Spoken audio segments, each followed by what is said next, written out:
ఈ జనాలకి రోజు రోజు ఇంత క్రిమినల్ మైండ్ ఎన్ని నుంచి వస్తుందో అర్థం కావట్లేదు. ప్రతిరోజు ఏదో ఒక చోట ఏదో ఒక రకంగా ఏదో ఒక మర్డర్ ఏదో ఒక ప్రమాదం. దరిద్రంగా ఉన్నది మొత్తం వ్యవస్థ అంతా. 16 ఏళ్ళ అమ్మాయి 10th క్లాస్ అంట వాళ్ళ లవర్తో మాట్లాడద్దు అందని చెప్పి వాళ్ళ కన్న తల్లినే చంపేసింది. ఇన్స్టాగ్రామ్ లో పరిచయం అయినట వ్యక్తి. ఆ వ్యక్తితోని రోజు చాటింగ్ చేసుకుంటూ ఆమె ప్రేమలో పడిపోయింది. ఆమె లవర్ తో మాట్లాడుతుంది అని వాళ్ళ అమ్మకి తెలిసింది. తెలిసినాక వద్దు అని చెప్పినందుకు వాళ్ళ లవర్ ని పిలిపించుకొని వాళ్ళ అమ్మనే మర్డర్ చేసి చంపించింది. ఆమెకి ఏం మెచ్యూరిటీ వచ్చిందని. 16 ఏళ్లలో లవ్ అయింది, అప్పుడే 16 ఏళ్లలో మర్డర్ అయింది. దీలా ఉంటే మహబూబాద్ లో ఇంకో సంఘటన జరిగింది. తన చిన్న కూతురు లవర్ తో మాట్లాడుతుంది అని చెప్పి వద్దు అని చెప్పినందుకు ఆ అమ్మాయి వాళ్ళ లవర్ ని పిలిపించి ఈ తండ్రిని మర్డర్ చేపించింది.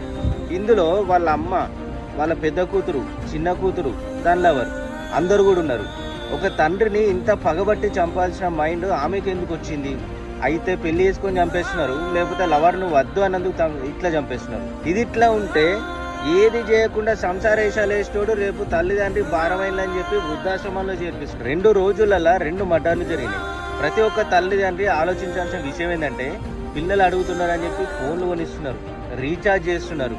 కానీ వాళ్ళు ఏం చేస్తున్నారు, వాళ్ళు ఎటు తిరుగుతున్నారు, వాళ్ళు ఏం కథలు పడుతున్నారు, ఎవరికి మెసేజ్ చేస్తున్నారు, ఎవరితో మాట్లాడుతున్నారు, ఏ పేరెంట్స్ కూడా గమనించట్లేదు. వాళ్ళు ఏం కథలు పడుతున్నారు, ఎవరిని కలుస్తున్నారు, ప్రతి ఒక్కరు గమనించాలి ఖచ్చితంగా. ఈ వీడియోని ప్రతి ఒక్క పేరెంట్కి ఖచ్చితంగా షేర్ చేయండి.